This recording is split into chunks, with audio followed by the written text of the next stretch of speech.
Welcome to Marriage, Let's Talk, hosted by legendary worldwide marriage encounter leader, Father Rosy Rosebrough, featuring Catholic married couples from around the world who demonstrate healthy communication for building better marriages. And now, here's Father Rosy. Hi, Father Rosy here. I'm glad you could join us today.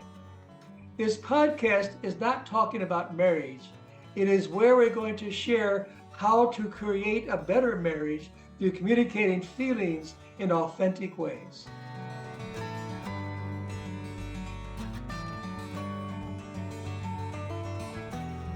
What's the most important thing in your heart right now as you approach Easter? That's a good question. I think for me is how to like be at peace, like throughout the day.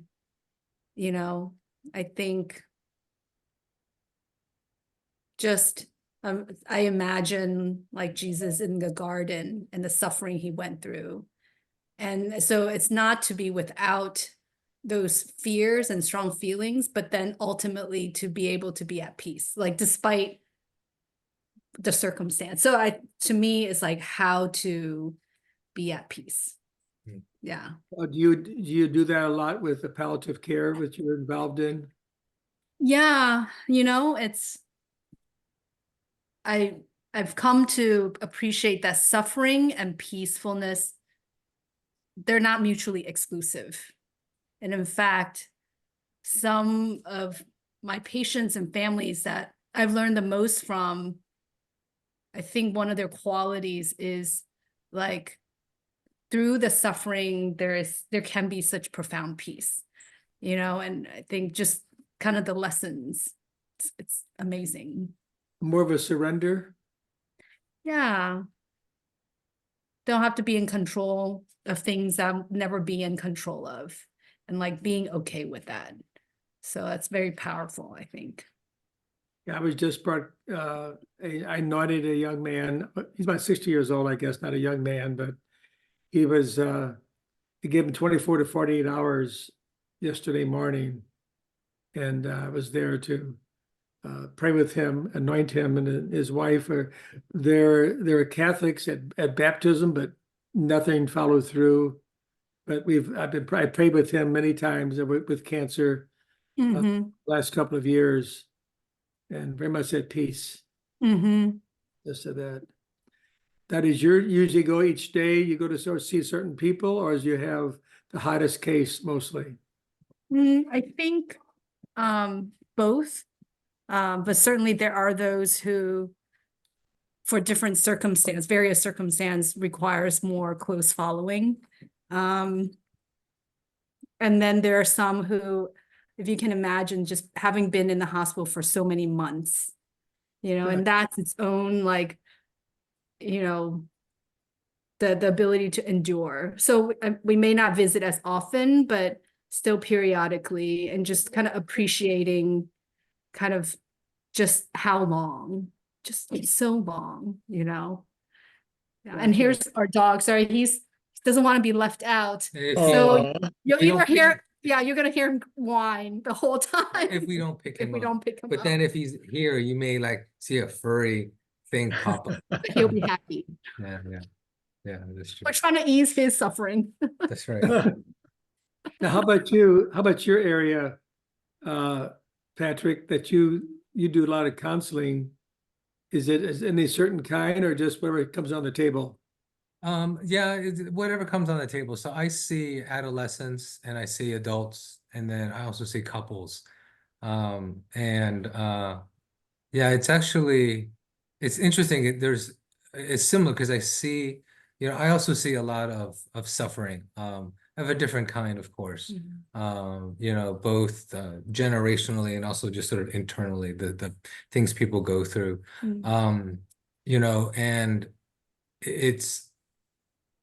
it has always helped me, be more thankful, and it's given me a perspective that you know, makes a difference for me. You know, when I see people in different ways, they're struggling, they're lost, they're searching, and it leaves them feeling very discouraged, lonely, abandoned.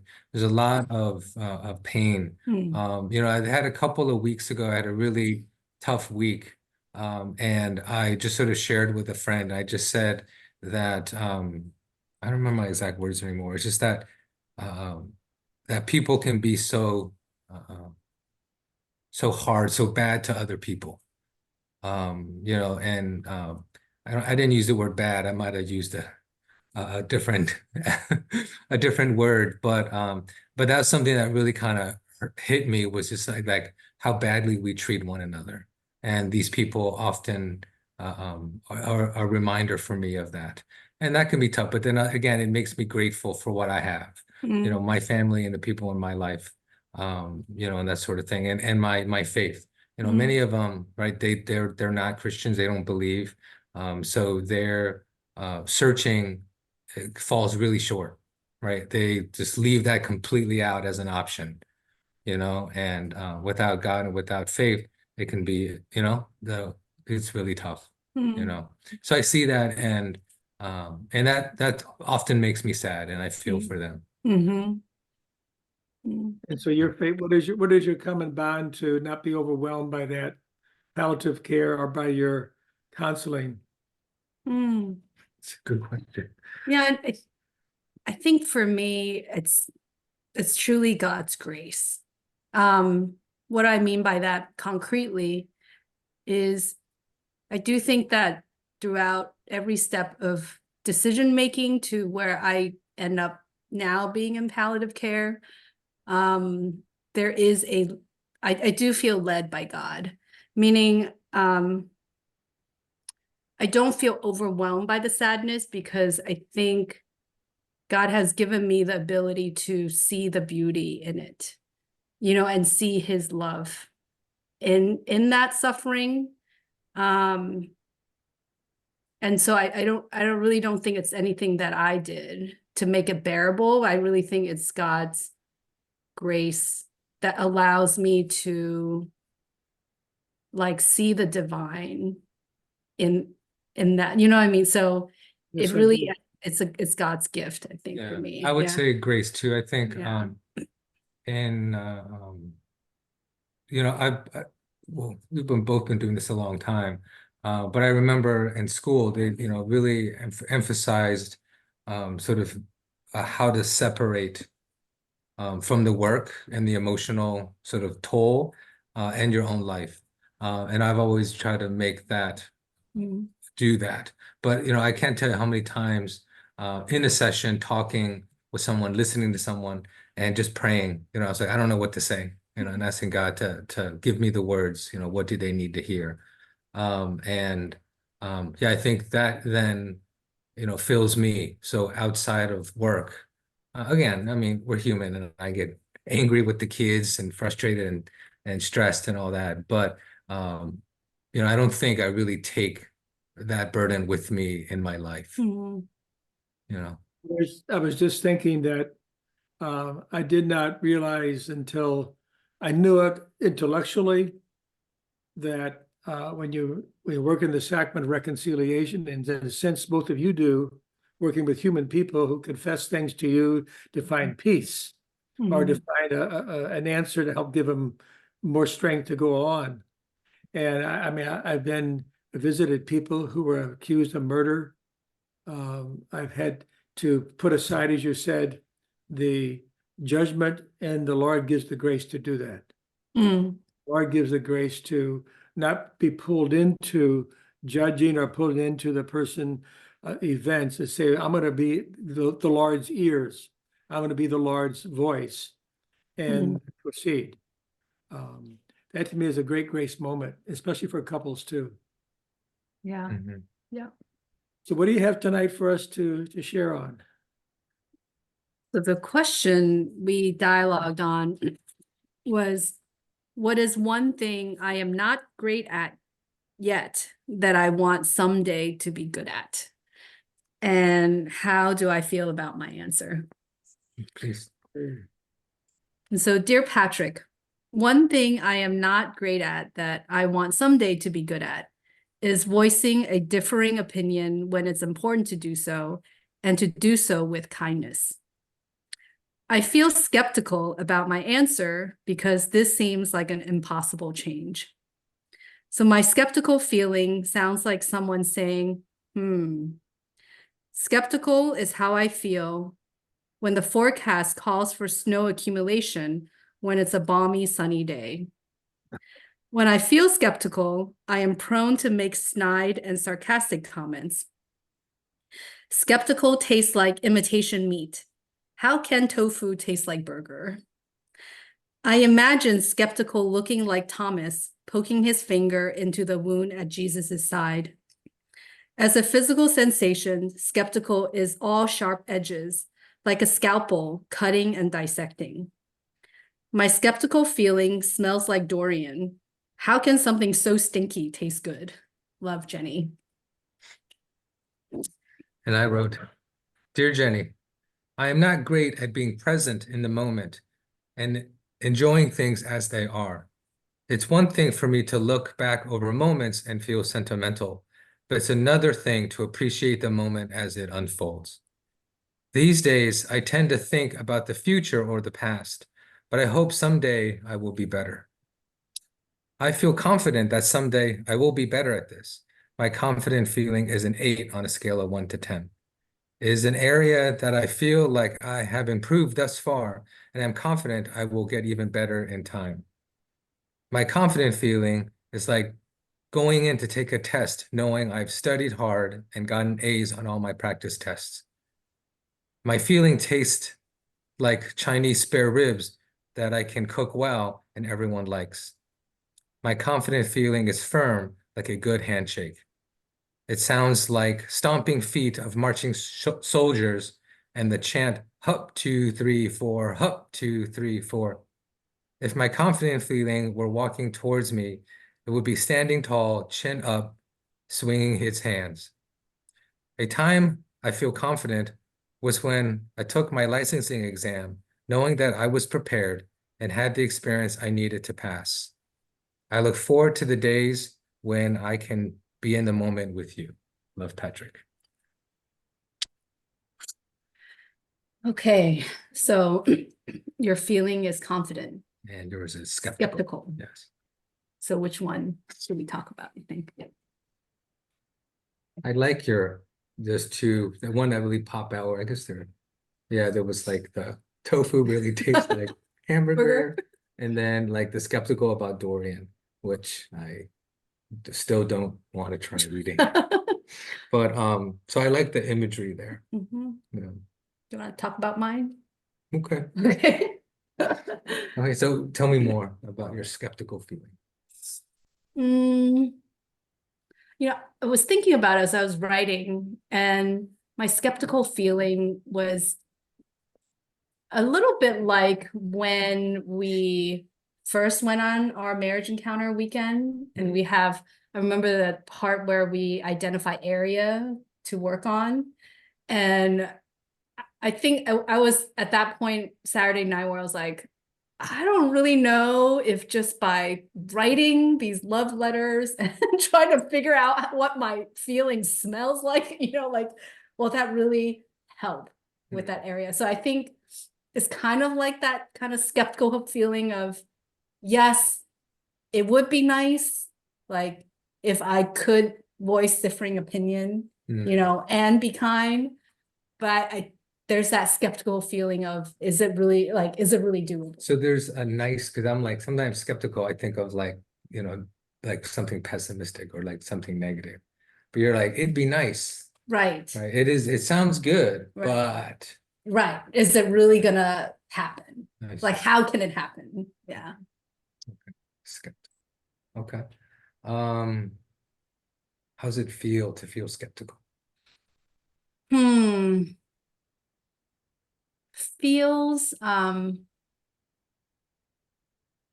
feels kind of, there's a hard feeling, skeptical, kind of, so it's like there's like edges. So I guess the feeling wise would be, So, afraid, like a little uncertain. okay. Yeah, I think kind of uncertain, disappointed even, right? Of just of not being able to accomplish something, like that feeling of, oh, I wish I could, Mhm. disappointed. Mhm. Okay. Um, is that one I like asking? What, um, like when you feel this way, what does it say about you? Hmm.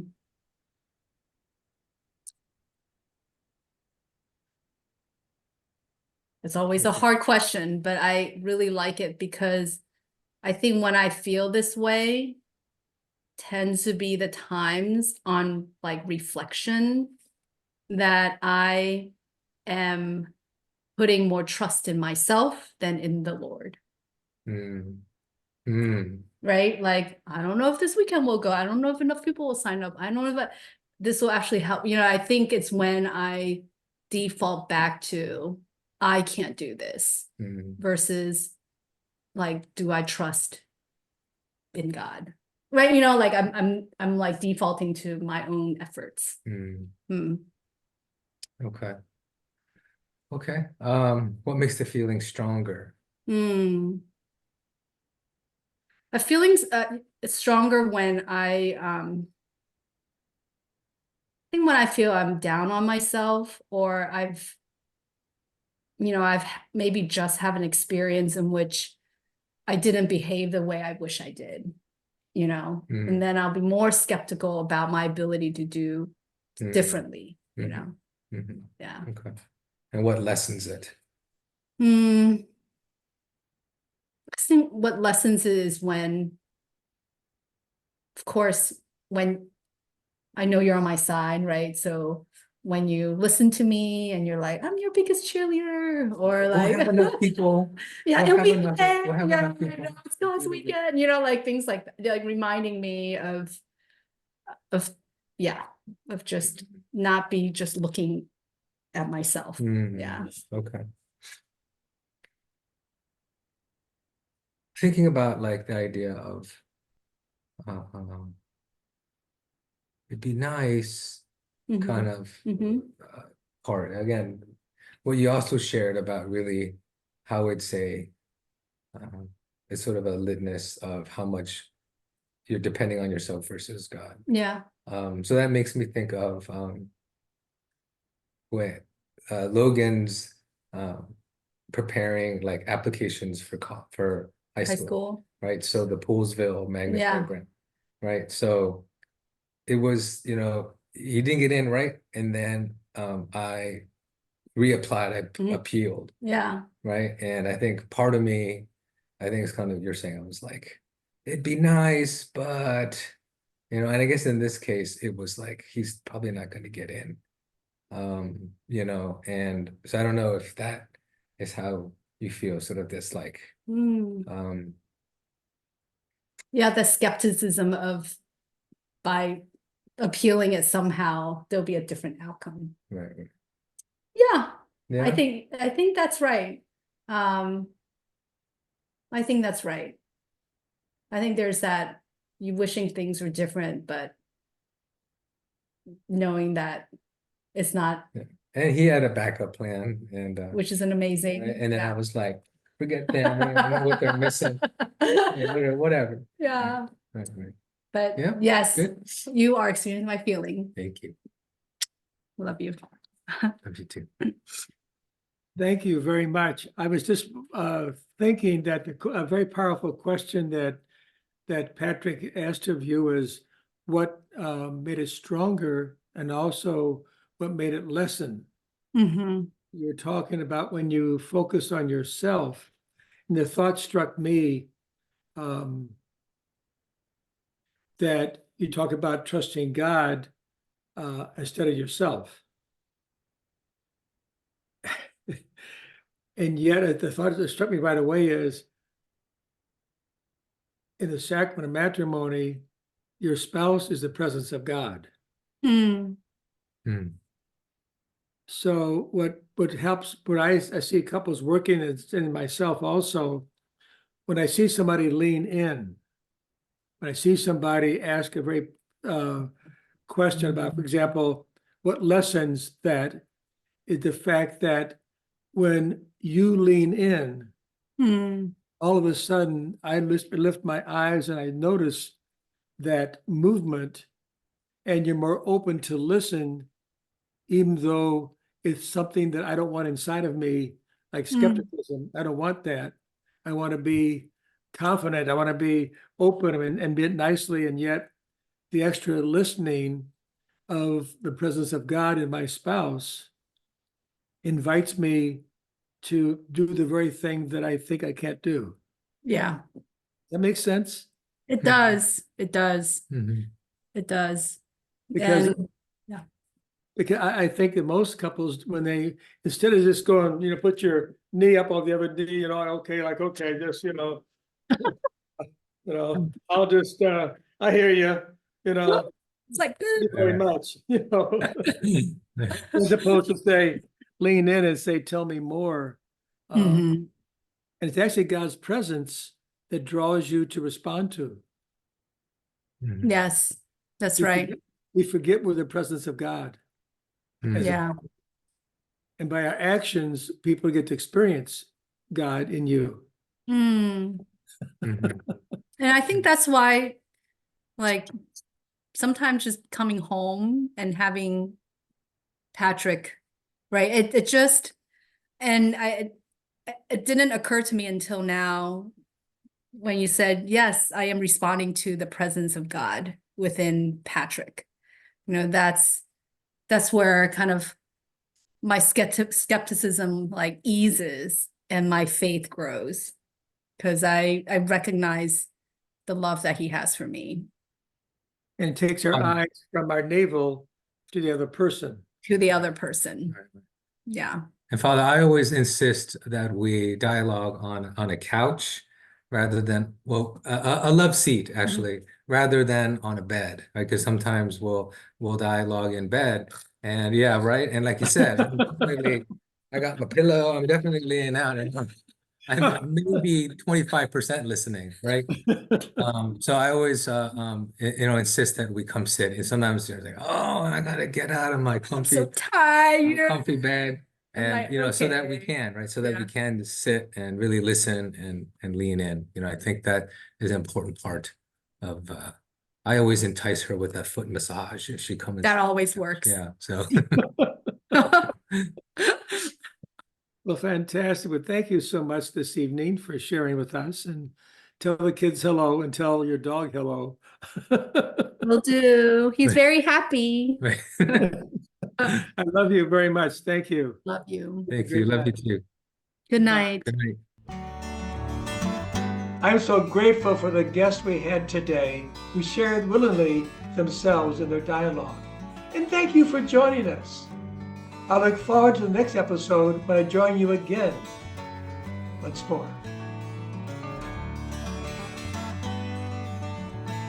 This has been Marriage, Let's Talk, sponsored by Worldwide Marriage Encounter, the foremost faith-inspired marriage enrichment organization in the world, providing married couples with transformative experiences through couples retreats, small groups, and more. Learn to nurture love in your marriage at wwme.org.